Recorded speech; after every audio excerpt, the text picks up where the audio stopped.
Hey, Eric. Hey, Chris. Hey, did you bring my Shin Godzilla Blu-ray back? No, I left it on the exit table before I leave my front door where I put my keys. I put it on top of my keys so I wouldn't forget it, and I forgot it. Well, that's a damn shame. Did you watch it? I did. I watched it today approximately 12 hours ago. Is this your first Godzilla movie? I watched the one with the Jamiroquai song. No, the Puff Daddy song in 98. Yeah, I've seen that one. Okay. Right. So this Matthew is your, Broderick, yeah. So this is your first Godzilla movie. Right. My first non-sexy Godzilla movie. Yes. And what did you think? 2 minutes or less. I could not believe how the Godzilla looked when it was a fetal chicken. Oh, yeah. Crawling through the streets with those cluckety bug eyes. Like, it was like terrifying, but also humorous.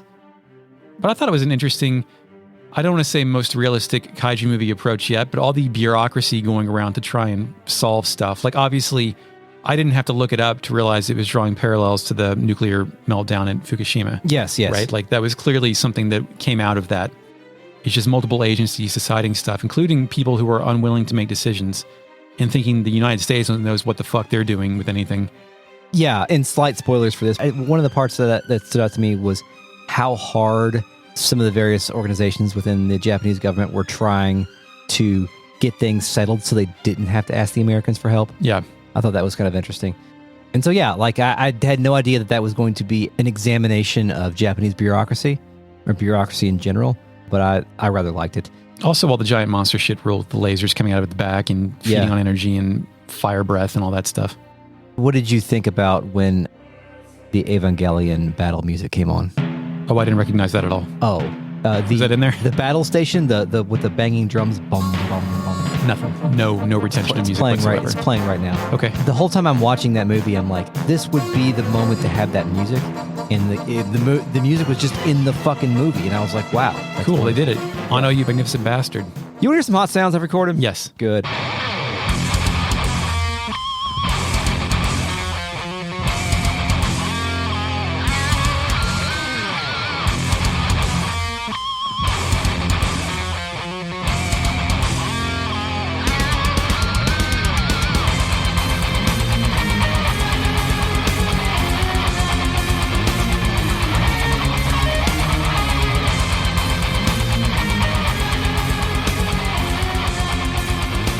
Welcome to Retrograde Amnesia, a comprehensive podcast about classic Japanese role-playing games where we discuss them chapter by chapter, beat by beat. Welcome back to Season 5, Episode 28. My name is Chris. I'm joined by Eric. Hello, Eric. Hey, Chris. Hi, this is Xenosaga, by the way. I don't know if I said that, but you should know that by now. What episode? 28. I just said that. Good. Great. Yeah. Are you checking to see if I was... Paying attention? Can you read off script? He did it, folks. Paying attention to myself. And as always, we are joined by the RealNet, a collective of patrons who are watching us record live on a secret video feed found at patreon.com/retroam. We're also joined by the Fake Net or post-production AI companion who introduced a rock opera into the soundtrack for Air Twister. Initializing Fake Net. Why pay for Queen when you can get a guy from the Netherlands who sounds like Queen? Air Twister is the spiritual successor to Space Harrier, right? By Yu Suzuki. By his Yu new Suzuki, company, yes, correct. Okay. I was about to say... God bless the Suzuki. rail shooter. You're about to say that. No, I was going to... Yuji Naka was about to come out of my Oh, no, mouth. he didn't do that. No, absolutely not. Both old school Sega guys, but different disciplines, sir. Yes. Different disciplines when it comes to following the law, too. Yes. He didn't go to jail. People say that he went to jail. He didn't go to jail. All right, Chris, let's go to the fucked zone, a.k.a. the Song of Nephilim. The fucked zone is a way to put it. That's how I titled it before I knew what it was. My notes still say fucked zone. Cutscene. Albedo's here with Momo, and that's, what just happened with the head cutting off and arm cutting off and bioregeneration, laughing, cackling, stabbing, all the fun stuff. Yes. Albedo, and this is where it's confirmed that's what they're in. Yes. They've been inside this thing that was invisible because until now. The thing is shaking now because it's been phased. With the PT cartridge, phase transfer. super rifle. Yes. Albedo is holding Momo like one of his Plaything 100 series. He says, "They're earlier than I expected." He gently sets Momo down like she's glowing. Light particles are coming out of her like dust. Albedo says, "I think I'll have a look around for that key that sleeps inside you."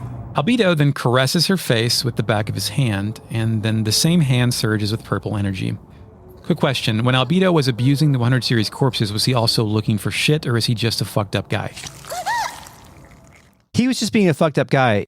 Momo's the only one that has any useful information. But maybe he was just probing anyway in case it was, maybe he went through, those are the ones he went through before he figured out there is a true one. That is also probable as well, yes. Momo squeals as the energy hand hovers over her head. It seems to be absorbing something from Momo, and she begs Albedo to stop. Momo issues a haunting, No! Stop it! Get out of my body! It cuts to a shot of Momo's shaking wrist, and Junior's lucky bullet charm is radiating. We flash back to Junior giving it to Momo. We fade to black on a shot of Momo's shaking hands as she says, Junior, Ziggy, I'm scared. Hello, Chris from the future here with some points of clarification. In the Japanese version of the game, Albedo's hand does not change into a purple glowy thing and then phase his hand into Momo's head to have a look around. Instead, there is no glowiness at all, and Albedo inserts his hand into Momo's torso. There is no ethereal energy. His hand just kind of melds together with her body. If you think about like the T-1000 goop melding together, then that's what it looks like. The imagery is much more violent than it is in the North American release. The imagery is much more upsetting as well because it's much more evocative of molestation. And it's hard to tell whether or not that was the intent, the original author's intent to portray it like that.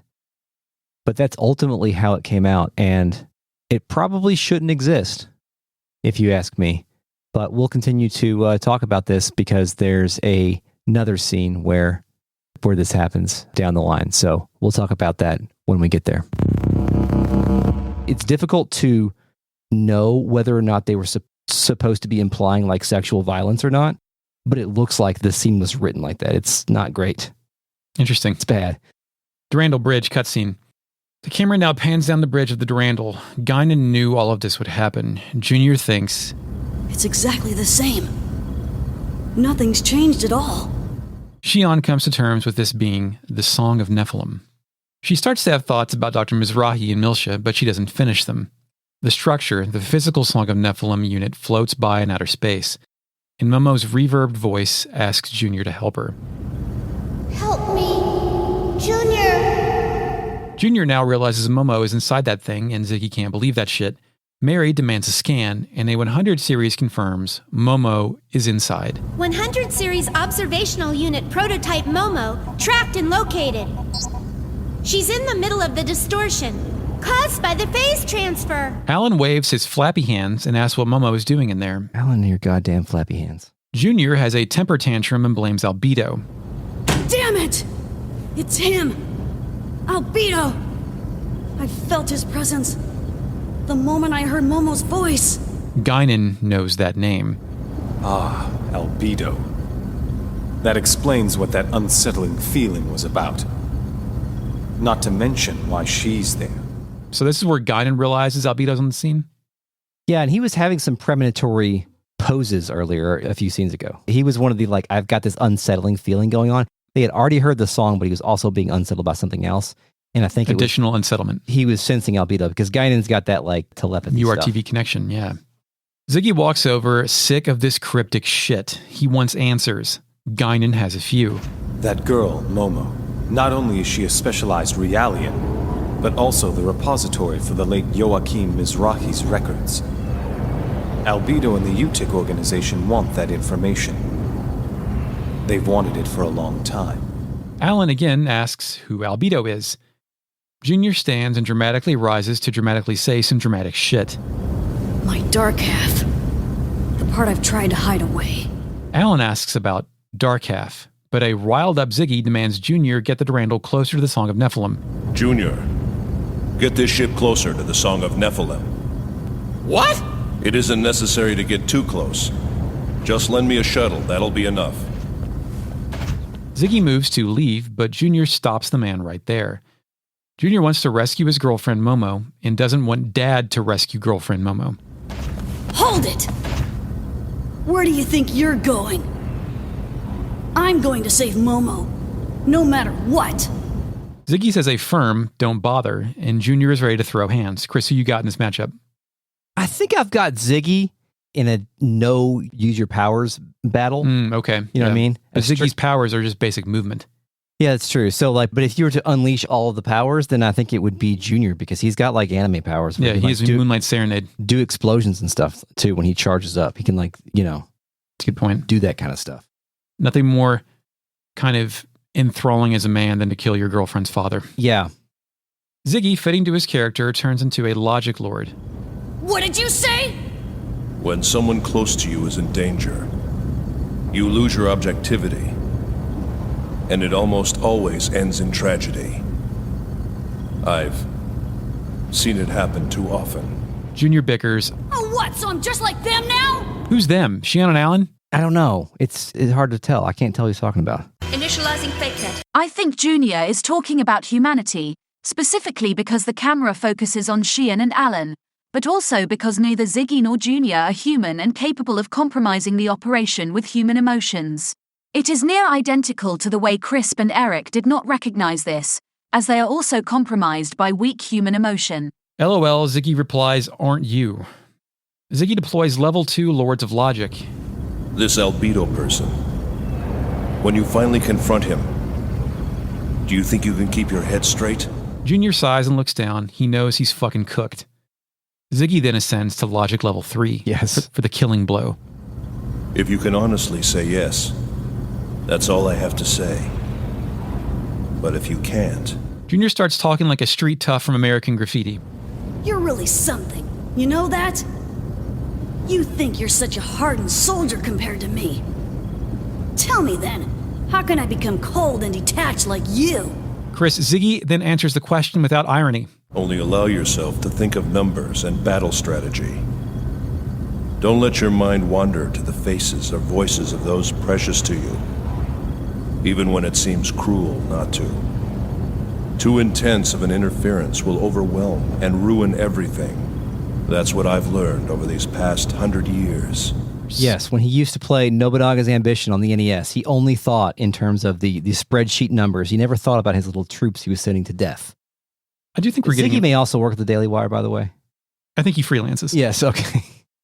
But I do think this is interesting, more like where does Will come from questions from the human robot man.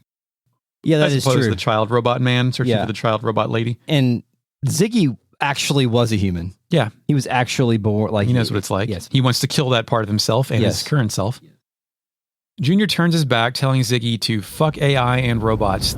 The day numbers and battle strategies replace people, it'll be game over, Cyborg. You think Cyborg had like a tinge of slur into it when he said that? I think maybe it did, but I don't think Ziggy cares. Are Realians people in this context? In what context? The day numbers and battle strategies replace people, it'll be game over, Cyborg. That's a good question. I think that yes, Realians are people in Junior's particular scenario, but if like Virgil was here having this conversation, they would be numbers. Yeah, because Virgil can't handle eating people. He has to eat numbers. No, because Virgil sees Realians as expendable, whereas just Junior does not. Yeah, good point. Ziggy realizes there is no stopping Junior's pursuit, so he throws out some advice instead. Junior, remember to stay focused, no matter what he does to Momo. Only by doing so will you be able to save her. Listen to my advice. I know what you're going through. Junior says nothing, because he's hard, then turns his back and walks away. So we're warned now that Junior is a time bomb, and his feelings in URTV-ness can get the best of him and cause him to nuke everything? Or like ruin it with feelings? The robot can't feel too hard? I think that is what Ziggy thinks, but I don't think that Ziggy necessarily understands that Junior is like basically a walking time bomb. We haven't seen... Ziggy knows what happened 14 years ago. He knows. He's read the human database on URTVs. That is true. But like each of the URTVs that we have encountered... The three surviving ones. Albedo has the regenerative power, and I guess he can fly because of that too. I don't know. Oh, do they all have different powers? Yeah, they're like X-Men. They're like mutants. Oh, I didn't know that. Okay, so Guinan can transform into a cat and read thoughts. No, there is something about the cat in the database, but we're going to have to get to later.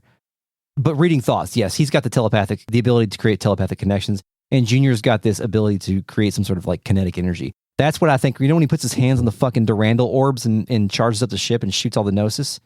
earlier in the game. Yeah. I think he's leveraging his power. Like he doesn't. It's not that he has like to use his fingerprints on the keyboard in order to launch the nukes. It's that he's literally transferring power into that in order to fire the Durandal's weapons, and that's part of his ability. And I think that's also what started his fucking growth. Well, he also willed himself not to grow. Did we already learn that? Oh, I didn't know he had a will to power not to grow. That's later, yeah. Or maybe it's already happened. I don't know. We'll get to it. I have no idea. Like he stayed young on purpose for a reason. Okay, do you want to get Freudian real quick? No. Of the three we're going to. I know. Of the three URTVs that we know of, who's the most normal? Who's the most responsible? Who's the most adult? Who's the most respected? Guinan. It's Guinan Kukai. Yeah. Is he this way because he's the only one who has a dick? I thought you were going to go like ego, superego, id here. Possible. But is he that way because he has a dick? Which we know he uses because of the Shelley Mary pass out girlfriend situation. No. You don't think so? I think he's the most respected and the most adult because he's the one that wears a suit and is cool. All right. But it's like, did his ability to be cool and wear a suit come with that package? Yeah, I guess so. I'm just saying, Albedo penetrates people in different fucked up ways. Junior has a child boy body. We're not allowed to think about that because it's fucking weird and messed up. Guinan, multiple implied three ways. Most normal guy, leader of a business. Yeah, I think so. He's done the least amount of fucked up shit too, probably. So far, that we know of. Yeah, that we know of. I mean, I don't know, having a threesome with two sisters is fucked up. Are they biological sisters? I guess it doesn't really matter. As long as they don't touch. I don't want to talk about that anymore. Initializing fake net. Mary and Shelley are not biological sisters. Since we're talking about these people anyway, if you look up Negredo, Rubedo, or Albedo in the human database, there is a citation that says, in Psychology and Alchemy, 1944. Great. C.G. Jung refers to Negredo, or blackening, as the initial stage in the process of human individualization as symbolized in alchemic terms. And in each one of their names corresponds with this process of human individualization. Oh, I remember lycosing Albedo to see what it meant. And it's etched in my head, backwards reflection of light. Which, to think about backwards reflection of light is like, isn't that just a reflection? Or is that light that's trapped in the mirror? I don't know. A million shards of light. Yeah, there you go. Albedo refers to albedo or whitening as one stage in the process of human individualization as symbolized in alchemic terms. So it doesn't actually give us... it doesn't say anything, good job. It doesn't give us any indication on where each one is on this spectrum of human individualization, but they're all references to that. So there you go. Durandal Bridge, background is the computer noises. Guinan says the Durandal cannot move. They're dealing with too much Gnosis shit, and the gang suggests using the Elsa to approach the Song of Nephilim. Junior gives the go-ahead, then says, damn, that feeling I got from him. That bastard was trying to access Momo's subconscious. We don't have time. Let's go, old man. Chaos? Like he name drops Chaos. Like, Chaos, you're coming, dude. Chaos, come on, man. We need you. So immediately, we're getting into emotions already. So not a good course to start off on for young Junior here. No. Shion wants to help too, but Junior says that's ridiculous. Asking Shion if she has any idea what kind of place this is and what a lunatic is like. Shion does not answer the question, instead of just asking Junior the same question again. This time he says it's all right, and there's no room for mistakes. Chris, we're all a party. We all have access to game missions. And go on. The map. The game. We're going to the game. We can tell Matthews where to take us. Yes, finally. But now we have control, as the background computer whirring takes back over. Yes. Bridge NPCs. 100 series on the right tells us since the Damrog has entered the fight, the Gnosis combat effectiveness is down 48%. The Feds have also resumed their attacks on the Gnosis, and now Gnosis are on the route to the Song of Nephilim. We must hurry. Guinan will tell us the Song of Nephilim was supposed to have disappeared during the Milshin conflict, but Albedo had it all along. He wonders how that bastard got it. Mary says, damn it! If only Momo wasn't in there. We could take out that thing with one shot from the Foundation's main cannon. This is it! Now or never, y'all ready? You gotta put your hearts into it! We didn't really have to interface with that particular line of thought at all. Like, should we just nuke this thing? Yeah, just nuke it. The Godzilla theory, just fucking drop a nuke on it. Yeah. Do nukes work in space? Yes. What do they vaporize? Space. Actually, space is the absence of matter. when I said nuke, I didn't mean literally nuke it. I mean like use fire missiles and shit at it. Use your Rubedo guns. Rubedo gun, yeah. Just shoot it. Fucking pistols. Shelley tells us the Elsa is ready and the Damarong will provide cover fire for us. Thank you for filling in those details. The 100 series in the back left. She likes the Damarong, the Ride Maiden, the multi-transfer cannon, and thinks all this vector stuff is bad. Badass, you mean? Like the shit. Yeah. She also uses the term like she's thankful for a vector giving birth to these things, which I thought was an interesting choice of words for a 100 series Realian. A corporation gives birth to its products, and Realian's one of those products. Yeah. Everything is a product. Transactional relationships only. Top left tells us to save Momo, her sister. Top right has found Momo's signal in the center of the warped area, along with several other weak signals from the same area.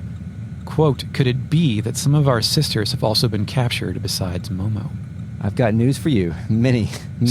That's a good point. Where's Albedo getting these things? Do they have serial numbers? Is he kidnapping them? Are these absent from some other bridge somewhere, or are these like prototypes they threw out in a dumpster behind Mizrahi Lab 568? When he arrived at the Pleroma, when he met Margulis, by the way, where the fuck is Margulis? Yeah, chilling in the background. Yeah, like all scenario guys do until they need to make a move. Anyway, when he arrived there, was he picking one of those up? Or did he already have it with him? One was rolling with him. Okay. Like by his... I don't think... It was like when they talked about their special visitor, it's when Albedo walked up in the background. Okay. I'm thinking of the anime where he stole it from the Waglende. Right, yeah, that's different. Yeah. That character is entirely added for that. Yeah. Bottom right tells me their sisters' lives are at stake, so don't slack off.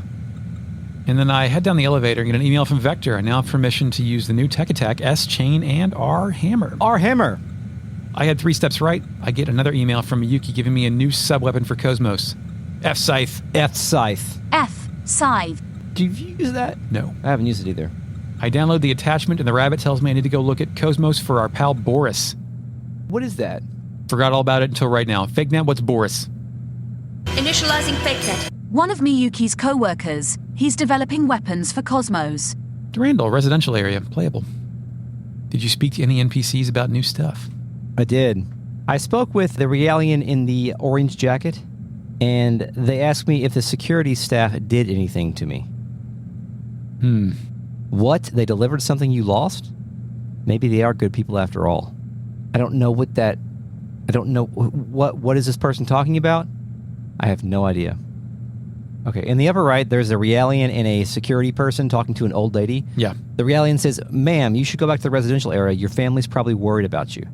But the old lady says, oh my, are you feeling faint from seeing my irresistible body? Horny old lady, Chris. Love it. Love it. Love it. Ding it. Man, why is she trying to sell stuff when she has nothing to sell, says the security guard. That's, come on. Don't be an asshole. Let her have her fun. Let her think she's pretty, please. Yeah. Mm-hmm. The green-haired lady in the corner is crying. She wants to go back to the Foundation. You see what McLean's doing? 3 badass guys. One guy's throwing punches. One guy is on the ground. The other guy is standing with his arms crossed. McLean is doing shadow... did you get the name significance? Yes, there is a McLean, there is an Axel, and there is a Riggs. Right. Riggs is Lethal Weapon. Axel is Beverly Hills Cop. And McLean is, of course, John McClane from the movie Die Hard. I may not look like a security guard, but I'm fighting crime night and day. Oh, these guys mercenaries? Sure. I wonder what their original names were, or if that was this. Like, was it Mega Man X, where it was always hair metal villains? Oh, maybe. Then I went inside. Inside the residential area? Yep. Mm-hmm. A lady by the vending machines marvels at all the items in here that she's never seen before. She's also heard that someone keeps blowing up the vending machines. I thought that's pretty funny. It's pretty good. That's me. They're finally acknowledging the weird dissonance that this game sometimes provides. Her kid next to her wants some S-carrot juice. I wanted to be like, the rabbit in the woods that was actually a guy also wanted some of that stuff. Yeah, it's a scam. Do not drink the S-carrot juice. It's not real juice. It's from the encephalon. It's fake. It's fake juice. Yeah, you can't drink fake juice in real life. The game room. NPCs. Blonde guy has a revelation to casino. No matter how many people come from the Foundation, the crowds of the casino never change. To think that people who don't gamble will end their lives, never having known the beauty of gambling. In that sense, I'm really lucky. He talks about how, what do you say, gambling never changes? Is that what he said? Or that people will die having never known the beauty of gambling. Yeah. The thrill. The thing about the NPCs in the game room is that their jokes are becoming the same every time I come here, and I can't tell if it's new dialogue or not. Like, the entire mythos of like, haha, look at these sad sacks of shit who are gambling their life savings away is the essence of this room every time I come into it. Yeah, it gets seedier every time. And the dialogue is only slightly different every time, and I find it to be quite interesting that I can't even tell anymore if the dialogue is new when I come back here after different story beats. Every day the same dream. Mm-hmm. A wandering worker is in a bind. I never thought the little master would have feelings for me. Well, I don't think gender matters at all when it comes to love, but I'm not like that. A very progressive NPC, kind of. Did you talk to them as Junior? Later I did. So did I. We'll get to it later. Okay. Man with purple hair thinks that watching the girl with the pink hair reminds him of his daughter when she was little. When I would win to the casinos, I would often buy a doll for her. Chris, is it better if Dad comes home with a doll or nothing? Oh, you gotta come with the doll. If you smell like cigarettes, you've been out all night, you must have a doll? Yeah, that's the plot to, isn't that the plot to Squid Game or something? In Train to Busan, he buys this kid a Wii in like 2015. That's the only child present. Wasn't the guy have you watched the Squid Game? No. I think the guy was already in debt and got wrapped up and lost money on horses, and he was trying to buy his daughter a birthday present, and then he was never seen again because he was abducted into the fucking thing. Oh, that's what happens, right? Yeah. Okay. Mm-hmm. The man in red thinks this ship sure is strange. You can still gamble in the casino while other people are in the middle of a battle. You'd have to be pretty strange in the first place to build a recreation area like this on a battleship. Chris, you still need recreation entertainment amongst your dorm facilities. You do, but they should not be so predatory. No, they should use like Monopoly money.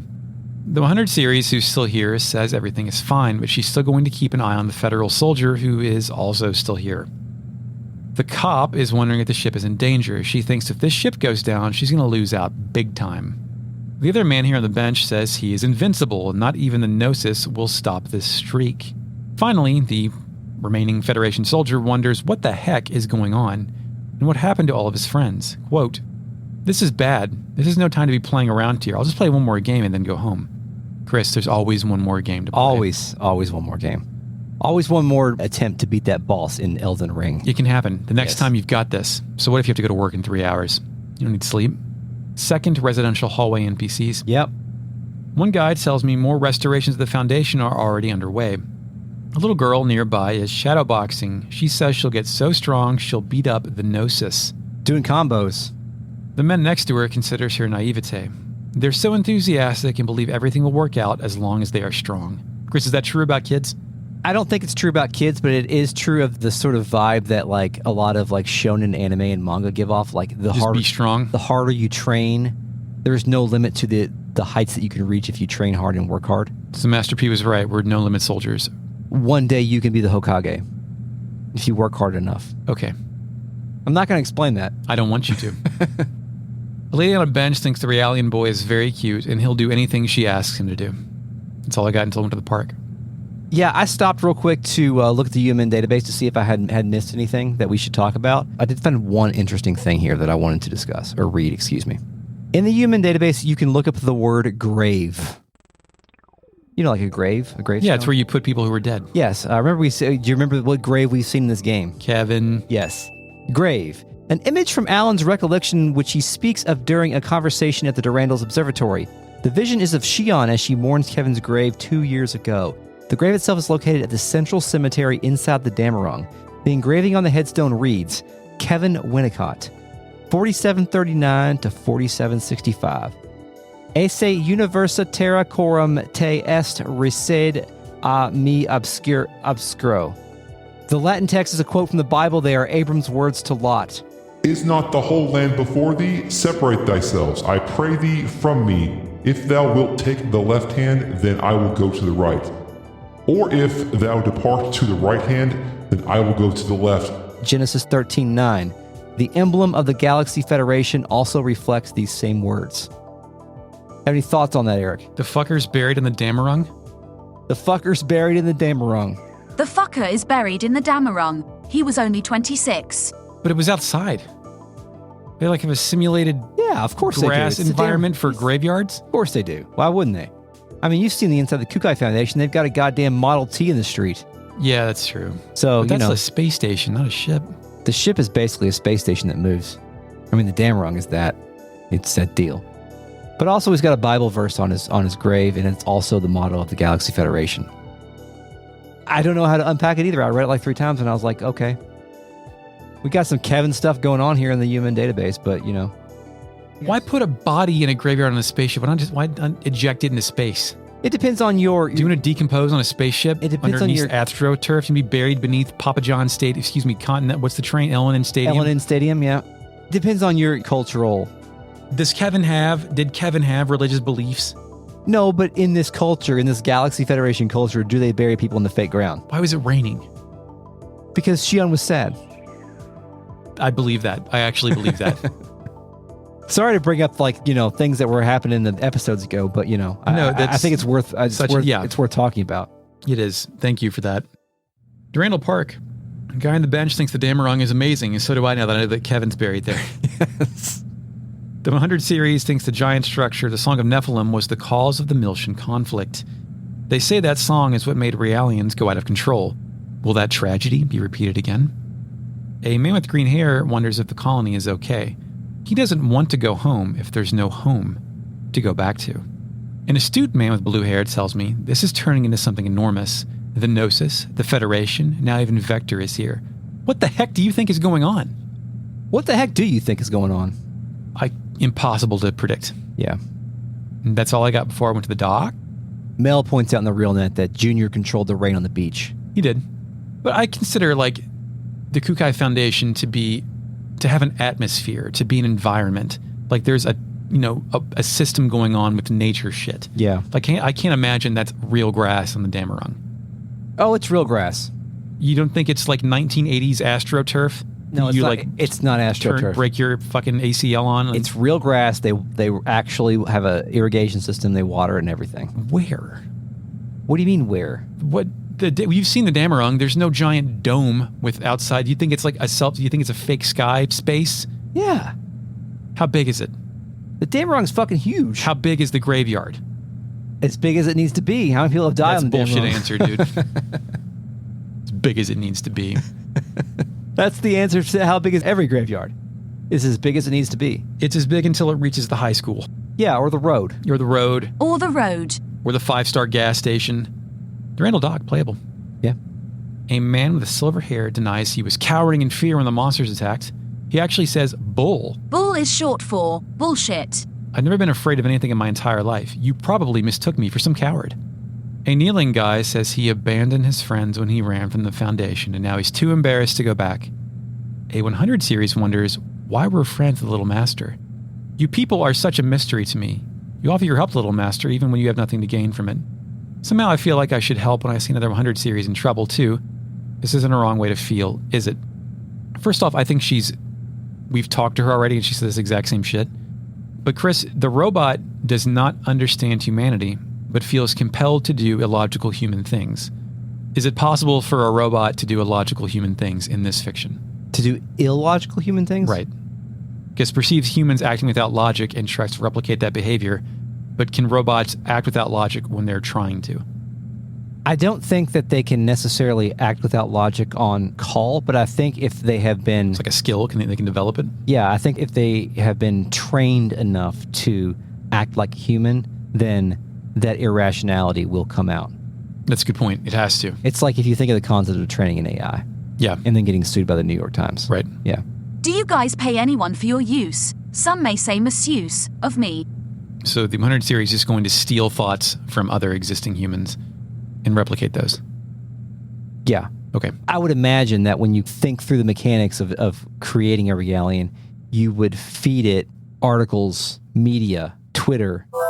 Chris, and I go to the Encephalon dive into the cathedral ship because I got to open segment address 13. Oh, what'd you get there? 27 minutes later, I make it back there, buy the unicorns, and unlock that door. It's got a samurai heart in the chest. What's that do? I don't know. Fake net. Initializing fake net. It increases the counter rate 10%, but you will only get half boost energy from your counter.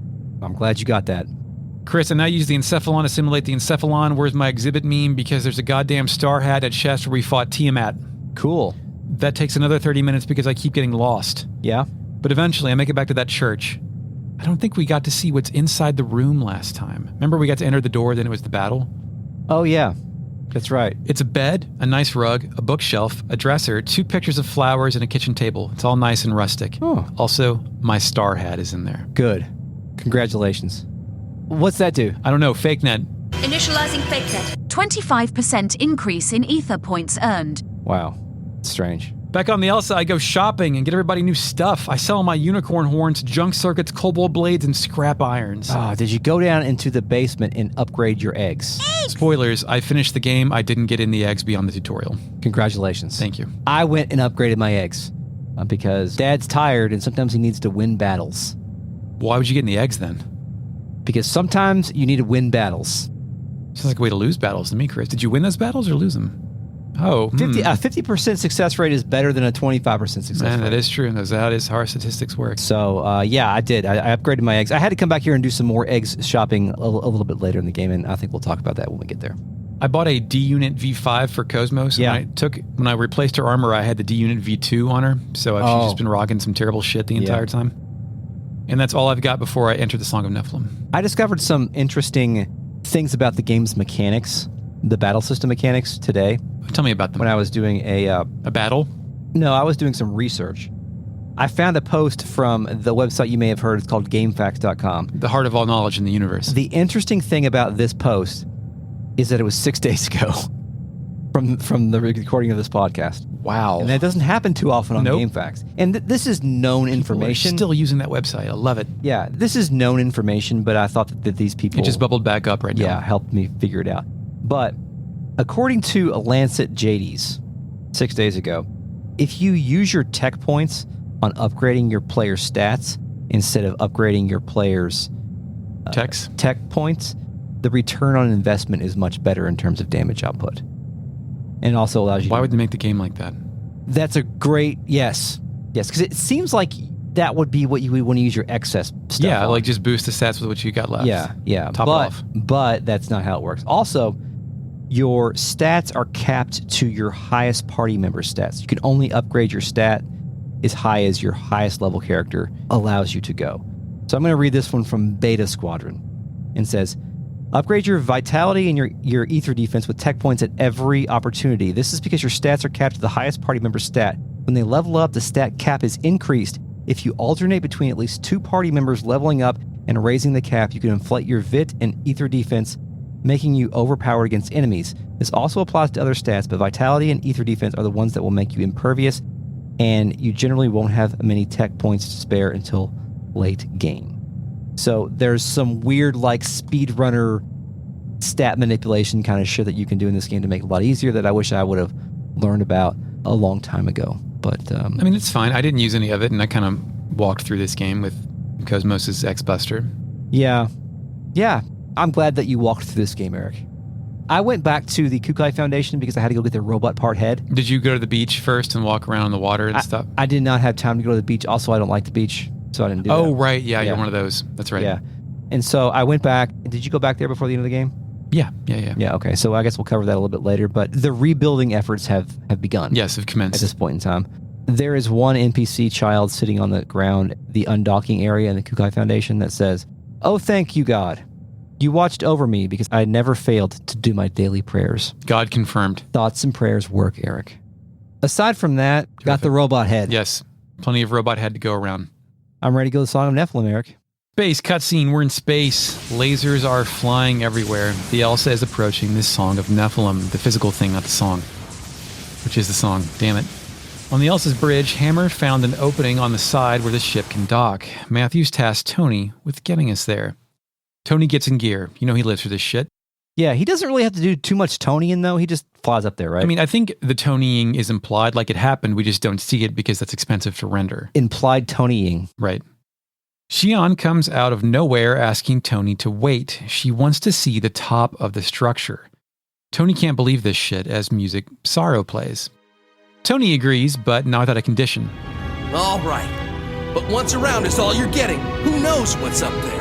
Shion thanks Tony, then we cut back to space to see the Elsa take a hard turn, making its ascent to the top. The gang takes in a view from the bridge. The triangular top surface has a red border, a blue interior, and a gold cross through the center. Shion flashes back to when she was a much younger child, looking over the balcony in her mother's hospital room. We see through her eyes, and embedded in the ground on Miltia is the top of the Song of Nephilim. It's buried underground with the top parallel to the surface of the planet. Shion knows this is the same place. An 18-wheeler truck drives by her in her flashback, which, why was that there? And then we kick back out to space with the Elsa approaching the Song of Nephilim, and its strangely opening loading bay door. Elsa playable briefly. Yeah, why would they have an opening bay door on the side? I guess it was designed to go into space. I think it was like a universal docking thing. Maybe like they could be, in my brain theory, it could be ejected from Miltia if shit was getting fucked. Or ejected from Miltia just to do Song of Nephilim things. Yeah, just to, like, it was part of the launch procedure. I mean, clearly it survived, right? Yes. Miltia did not. Matthews asked if I rescued Momo yet and refuses to take me to the dock colony. That's true. Tony did give you a warning, though. Yeah, he said, no, we're going here, man. Luckily, you can still get access to all the shop stuff. Yeah, through the UMN thing. Tony also asked if I rescued Momo, but assures Shion he won't abandon her and run away, no matter what happens. Hammer also wonders if I have found Momo yet and tells me not to give up, to keep at it. I exit the airlock and I worry because no one is wearing a goddamn spacesuit. But when we get out there, the Elsa has projected an energy wall jet walk thing over the entrance. Yeah, it's just Udo. Yeah, okay, Udo. Fine, good. Udo. I am so glad someone thought to make this and didn't just have Shion casually walk out into open space. Oh, finally. Song of Nephilim cutscene. The background whirs as the gang walks in and instantly finds Momo. That was easy. Yep, done. Let's get the fuck out of here. It's like she was like right beside the entrance. Junior walks up, takes a knee, and tries to shake his girlfriend awake. Momo raises her head, looking up at Junior. She seems fine, but she's got this blank, placid expression on her face. We see her vision as she pans across the party line of heroes, and I can't tell if the dubbing is fucked or if she's supposed to be not hearing anything. In any case, she simply is not there. Catatonic. Adjacent. Correct. Junior worries that they're too late. I'm thinking, like, does Albedo have her consciousness in his pocket? Close, but not necessarily. We're on the right track. Also, let's note that she was laying in the same place that the Kirschwasser was laying when Momo was taken to. Just throw your broken toys out behind the house. Yes. Junior explains what happened, something that's only possible in anime. Damn that bastard! He's taken her consciousness! I'm gonna make him pay for this! Hold on, Momo. I'll make you whole again. Thematics. Xenogears thematics make you whole. 2 one-winged angels. Well, yeah, but she's like not even half a person at this point. What do you mean? Her consciousness is gone. She's just an empty vessel. I know, he'll make her whole. Yeah, but he's already a full... He'll make her whole by getting the item back and putting it in her brain. Okay, thank you. Putting it in her brain. Her brain items. That's how this works, right? Is her consciousness physical, or is he going to like thought transfer mind data palace take? Have we already talked about the reverse spiritual link? We talked about that just now, right? What the fuck are you talking about? The reverse spiritual link? Is this how Guinan and Junior can, or is this how Mary and Shelley can plug into each other? Hold on, he said it just a second ago, right? I don't know who said anything. Shion kneels down, takes Momo's hand, and demands a better explanation than all that shit. Junior gives it to her. That monster Albedo's gone and reversed the spiritual link. Ziggy goes and Fei Fong Wong's that one. Reverse the spiritual link? So Junior goes into more detail. It's the opposite of what Guinan and I do when we communicate telepathically. But by seizing someone's consciousness, you can delve deep inside the other person's mind and drag out whatever memories you feel like taking. Nightmare shit, Chris. No one's taking my memories. I'm gonna die with those. That is nightmare shit, but I feel like this is a lot more hand-wavy than all the science stuff in the game. Because we've always got like 7 terms to explain how something happens out in the real world. DSSS, all this kind of stuff. But they did foreshadow it with special powers from some of these people. They did, but in terms of the mechanics of it, it's still, I think, kind of hand-wavy. Hey, impulsive thought real quick. Are Mary and Shelley mutants? Is that why they have the Neuralink fucking cable thing? Because they're not robots. And the Kukai Foundation is like a haven for those. They're probably mutants. Whom are fucked. Yeah. Okay. The Japanese perspective on goth girls and southern girls. They're mutants. Oh, right. Yeah. They're outcasts, social outcasts. Very good. Yeah. Initializing fake net. Mary and Shelley are indeed Kukai Foundation refugees, but their neural link is a biological implant. Shion can't believe this shit, and neither can I. That's the best you can do for memory thievery. There's no better explanation available. I know USB devices existed at this point. Okay, see? You agreed with me in the past when you wrote your notes. I did. Shion realizes what that means for Momo's mind, but does not elaborate, which I wish she would, because I don't really know what any of this means. It's my belief that few people making this game know what that means either. In response, Shion hugs Momo. Junior concludes that everyone but him should get the fuck out of here. He wants to handle it on his own. But Chaos has played The Legend of Zelda. Take this. Junior says fuck that. This is between me and him. All right? Momo approaches Junior, placid, like an animal that wants something but can't operate with the human tongue. Junior concludes that this action means that Momo wants to go with him. Shion enters her famous oh my word pose, telling Junior that she's going to go too. How much time are we wasting deciding who's going to go do what? A good bit, right? Like, because who the fuck, what are we doing? Didn't Junior implore everybody to come with him earlier? No, he said he wanted to go alone. No, I mean, when where Ziggy was, oh, well, yeah, like, he bent after, like, someone pressed him once. Okay. But now, like, now that we're here, he wants to go alone. Is this, like, chivalry type shit? I think, if anything, Junior is chivalrous. Yeah, that's a good point. That is usually a facet of a personality if you carry 2 guns. 1 gun, I don't know. But 2 guns, yeah, you know. You're a theatrical. Carrying 2 guns is the same as carrying a sword. I think that's one of the most brilliant things you've ever said. Aesthetically yeah. speaking. Shion asserts her reasoning for going. Don't you remember what you told me? This song. It's responsible for destroying Milsha and bringing the Gnosis into this world. If this has anything to do with that place that I know of, then this involves me as well. So because I'm from there, I get to go too? Shion said that, right? Yeah. Shion is becoming self-aware. That she's not...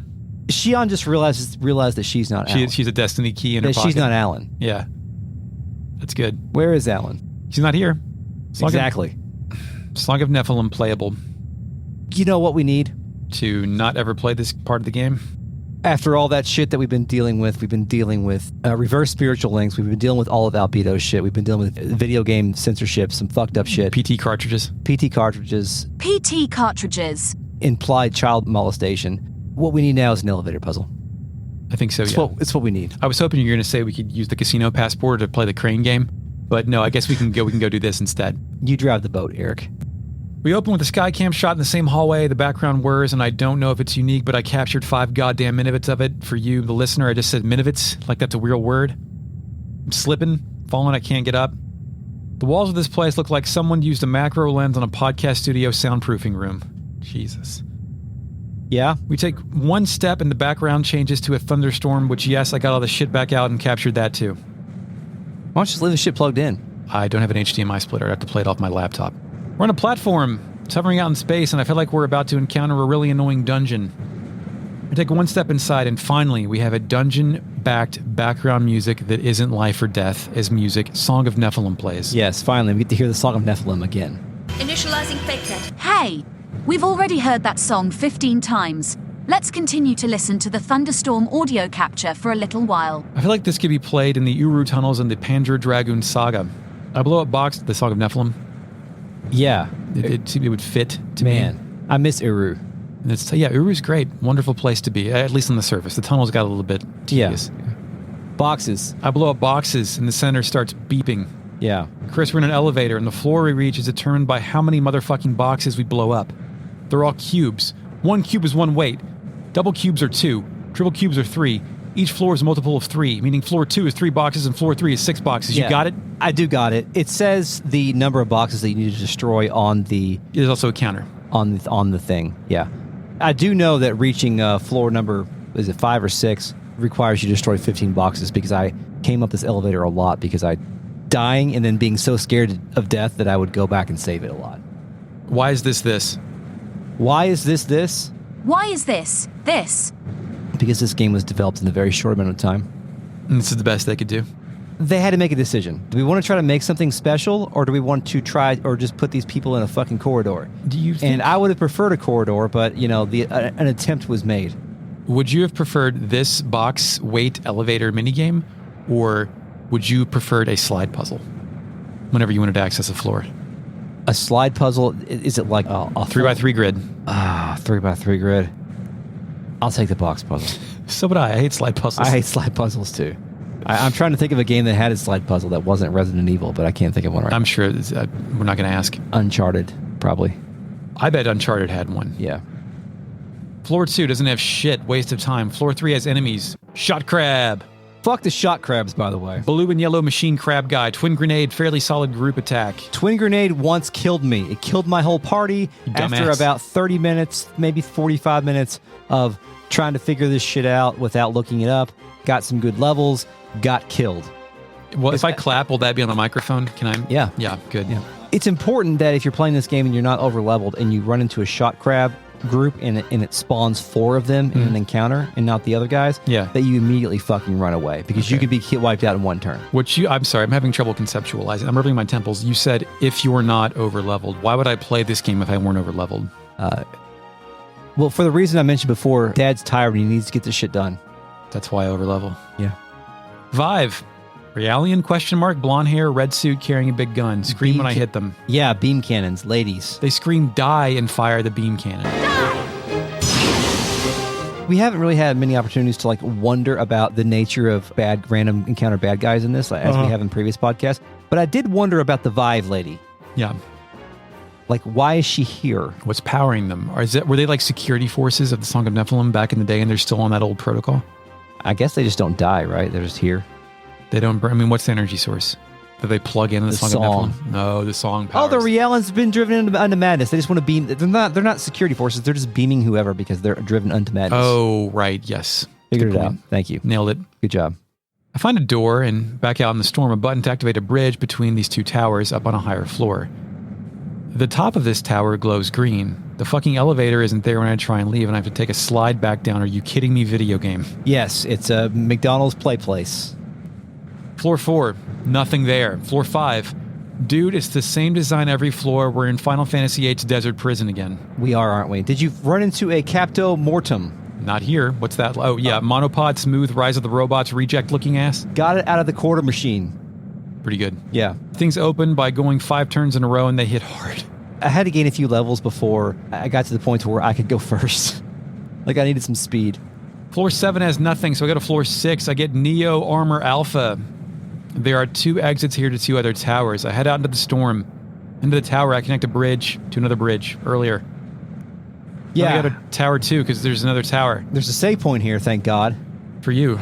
I don't thank God in this game because God is not real. My next note is tower 2. Why are there 2 towers? What is the point of this building? This hollow-ass future building. The fact that there are 3 silo type things here, you're right. There's never any indication of what purpose any of these things solve. Right? Yeah. What is all this we made know for? is the Song of office. All we know is the Song of Nephilim is a thing. We don't know what it does other than make the song, and we don't know why anything inside of it exists. I don't know. Did you put Momo in your party here? I didn't. If you set Momo to lead character and take the northeast exit, you can lead to a glowy point on a wall. Momo will come to life, finding this armor just for 100 series observational units. You learn tech, Momo's Kiss. You learn Ether Starlight. Really? I did. And there's no hint of that at all? Of course not. Why would there be? It's a video game. It's true. So anyway, Tower 2. I go back. Yep, we're in it, man. We're doing it. Go down ladders. In addition to Capto Mortem, I fought Calyx. Yes, these are Realian boys with flamethrowers. That's it. That's all they are. Yep. I get a cross accessory from a chest, but it's not a cross, it's a ring. It's very upsetting to me. Okay. I spend 2 hours grinding while watching Wrestlers on Netflix. Good documentary. So I can extract skills from Soul and Spirit for Cosmos. Yeah, so keep moving down those ladders, Eric. More ladders, Soldier's Honor accessory, more ladders, I climb others. Eventually I blow up 5 containers where I get a defibrillator vest, a Neo Armor Beta, and a boss fight against Athra 26 series. Yeah, I didn't get this till a little bit later, but yes, Athra 26 series is one of those zombie Baraka guys. Baraka. That was eating Febronia. Yes, small Realian, 2 white blade arms. Morphs defenses according to which element it's hit with, but I don't use these elements, man. You get Decoder 2 from it, I think. Yes. I brute force him into falling eventually. Behind his ass is segment address number 12, which is not what Decoder 2 opens. There is a chart in the back of this Brady Games strategy guide that has the list of the decoder keys and the doors. Isn't that in your menu for the segment file? Well, just where everything is, where to find stuff. And if I were making this database or this chart, I would put the key in the first column and the door in the second column. Because the key's first, you want the key, you want to know where the key is first. The key goes in the door. The key goes in the door. Door's used as the fucking key. Right? And then the third column is what's inside. Yeah, but surely you can read one column from another, right? Well, I made some bad assumptions. Okay. So later, I came all the way back to this door because I thought this was Decoder 2 or door 2.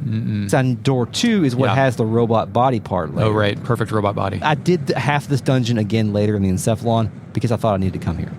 Great. And then when I got to the door and it said 12 and it didn't open, I threw the fucking Brady games on the floor. That's what hit the floor. I'm sorry, Mr. Brady, but I had to do it. I mean, Chris's time is the least valuable of all of us, so he has enough time to spend doing things like this to entertain himself for podcast bits. Yes, exactly. There's a hammer rod in there if you open it. Oh, great. What's that do? Initializing. Actually, never mind. I don't want to know. It's probably for Momo. I'm not going to use Momo. I go back down to level 1. I lower the blue energy level ring. I enter 2 doors and blow up some generators. This causes a burly beige and teal ladybug Gnosis to fly out of the sky and meet me on the field of battle. Do you know what I did when I saw this thing? Turned off the power of the video game. I ran up at the save point because I'm fucking scared of dying because I died early and lost a lot of progress. There is something to, oh my God, if I die, it's going to make me so mad that makes the pressure even greater. Yes, and I've talked about a lot in this podcast is I like really intense battles where it comes down to that last hit. This game, I've always come out on the wrong side of things. And it's really frustrating.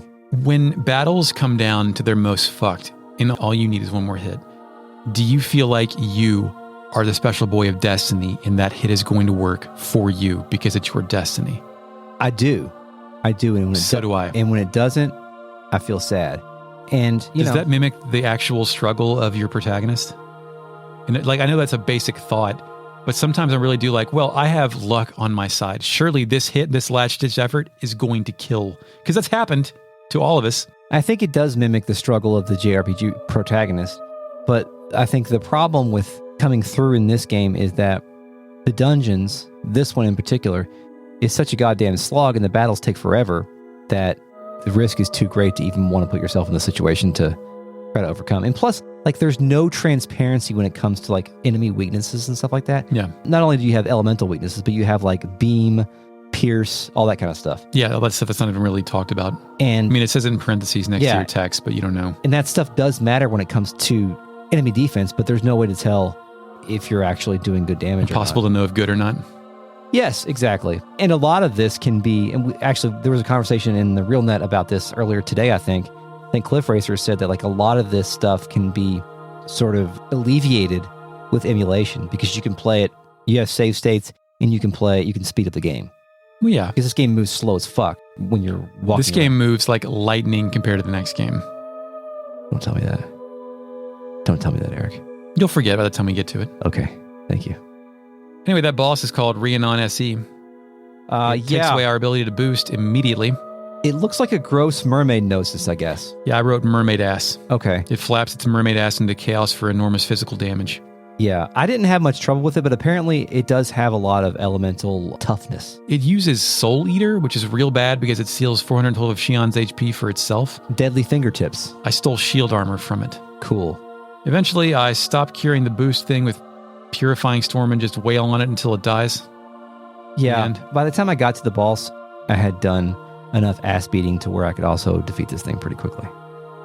After that, I head back outside and throw the switch to Tower 2, which makes another bridge. I save my game when I get to the top. Yeah, thank God there was a save point on the other end of that. I also cut off my bridge back to the Elsa for rest and relaxation, so it looks like I'm using a biosphere. Shit. Then I go to Tower 3. The top floor has a room with a big triangle in the center. All right. New enemies, Chris. Byproduct 145. Oh, I love Byproduct 145. Brown mole men. Was this a former Soylent factory? Yeah, that's what I'm thinking. This is like rejected creations. They look like uncooked Thanksgiving turkey stuffed with buzzsaws. Oh, yeah. That's good. That's what you want to pull out of a turkey. They have an instant KO attack. Mm-hmm. And some Mudo, some Hama. What? Shin Megami Tensei. Oh. And there is actually a skill that you can extract from one of the fucking things that you find around here that will protect you from instant KOs. Did you do that? I did that. We did that. Good. Did it actually protect you? Yeah, but by the time I did that, I was almost at the boss, so it didn't matter. But it's there. You feel protected.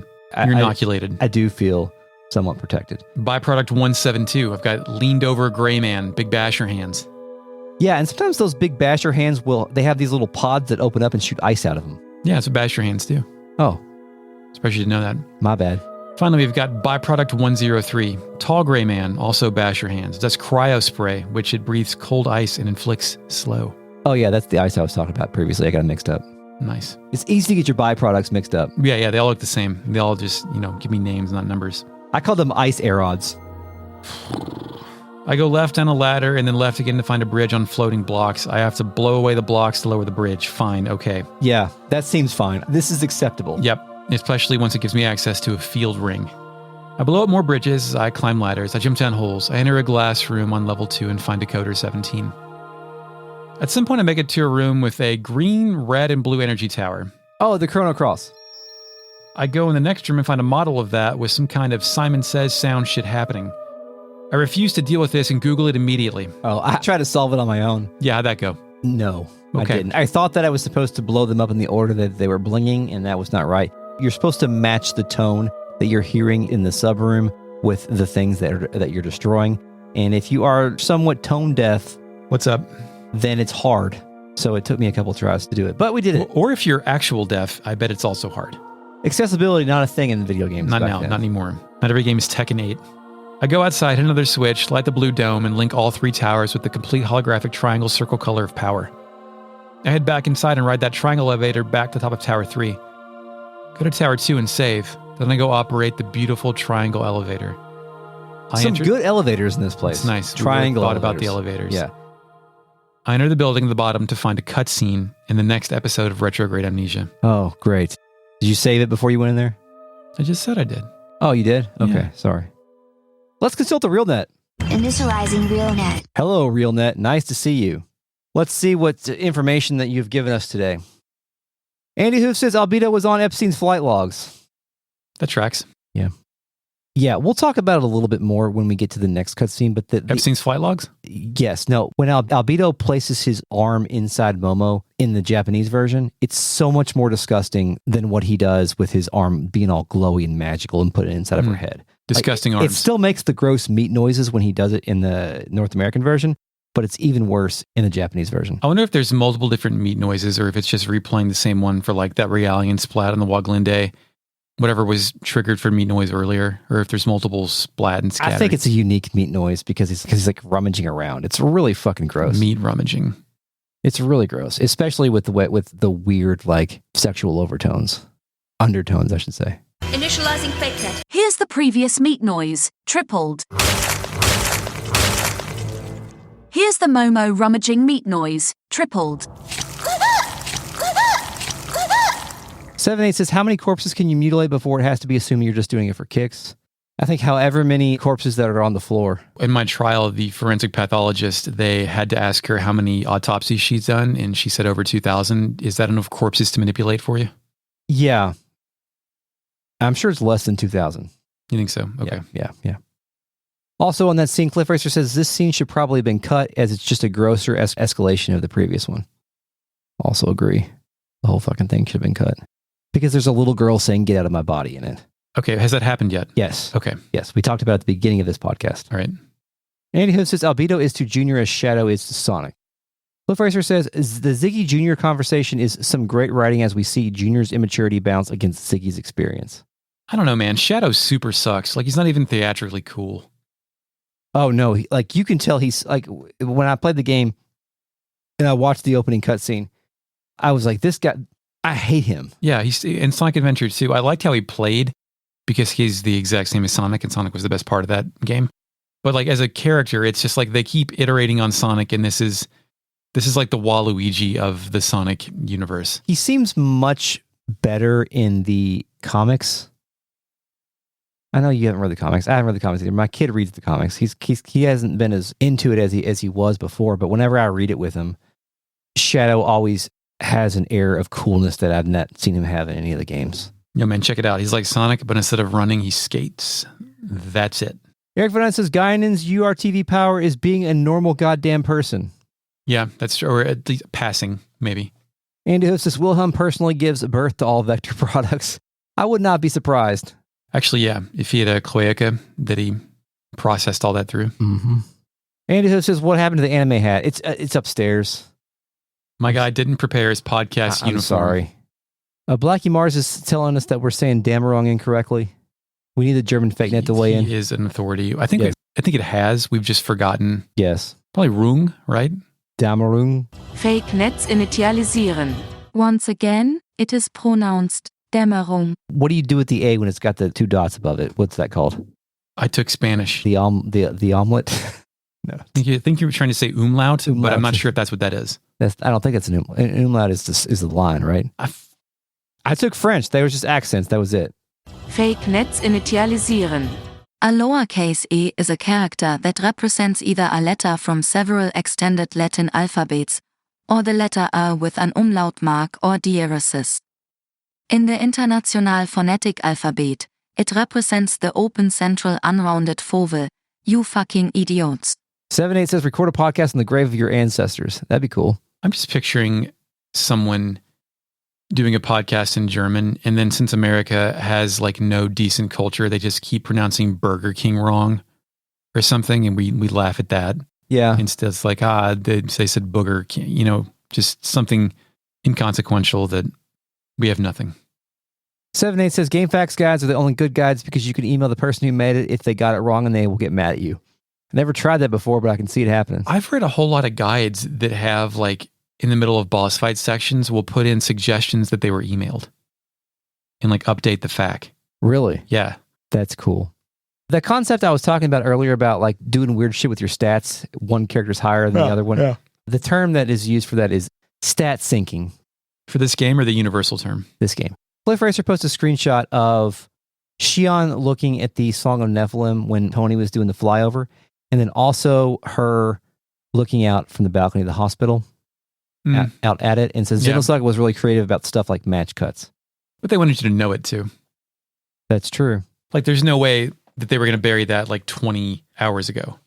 I don't know. They buried Virgil 20 hours ago. Yeah, but he was a guy. He talked. A setting doesn't talk.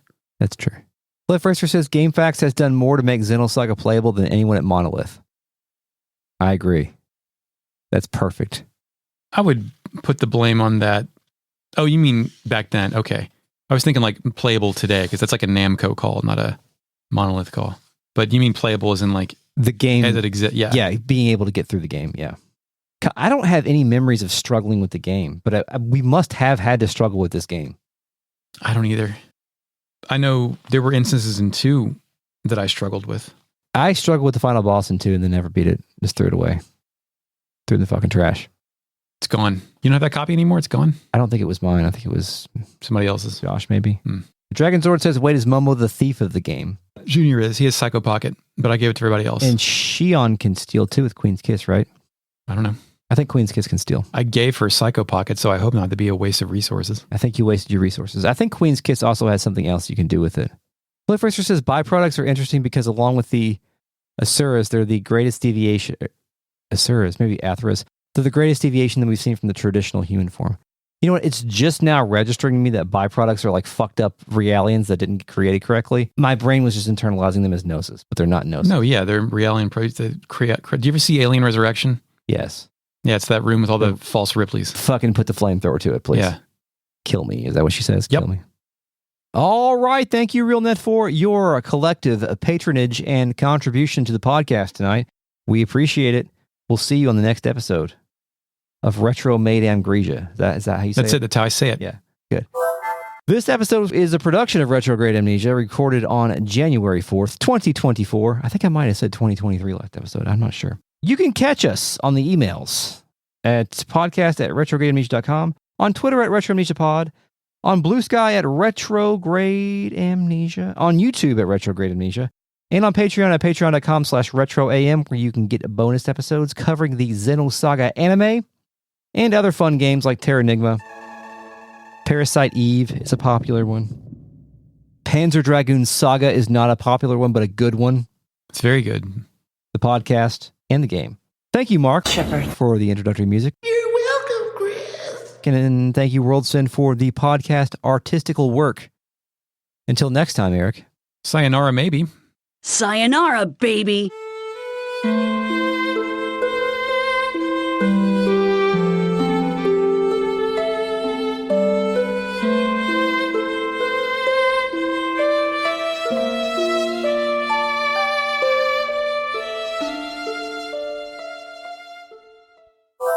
Is it not the whole land before thee? Separate thyself, I pray thee, from me. If thou wilt take the left hand, right hand, then I will go to the left. No, I'm sorry. I skipped the line. My goddamn. There are some weirdly placed. I mean, the graveyards aren't weirdly placed, but we developed. Yeah, most fucked graveyard in the city. Go. I've got a top 3 already. I don't really have an answer. I was just gonna say there is a graveyard in this neighborhood. Too. Yeah. There's a local theme park called Kentucky Kingdom. Yeah. There's a graveyard about 20 feet from the entrance in the middle of a parking lot. Really? Yeah. Check it out sometime. There's another graveyard over in DuPont by Rafferty's, by Hobby Lot, or by Books A Million. Oh, I know where that is. There's a graveyard over there. Yep. Didn't know that. And then there's one just in the middle of Ventnor Park over there. You would have to drive by it. It's by the new stuff they built. There's a small graveyard at the entrance to the Turkey Run Park, too, on the Seatonville entrance. Like, you see those walls that are built up? Yeah. Yep. That'd be there forever, too, because that's only recently been developed. Yeah. Interesting.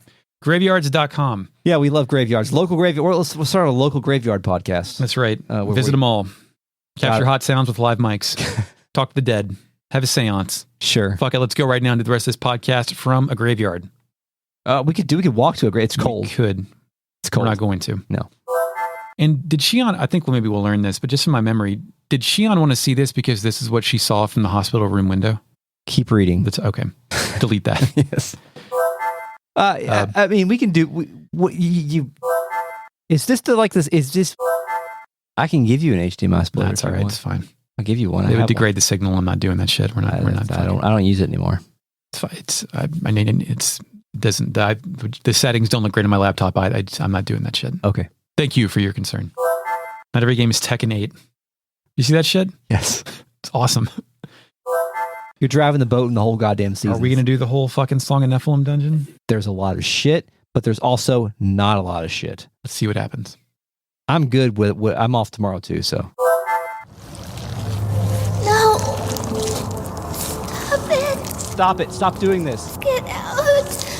Out of my body.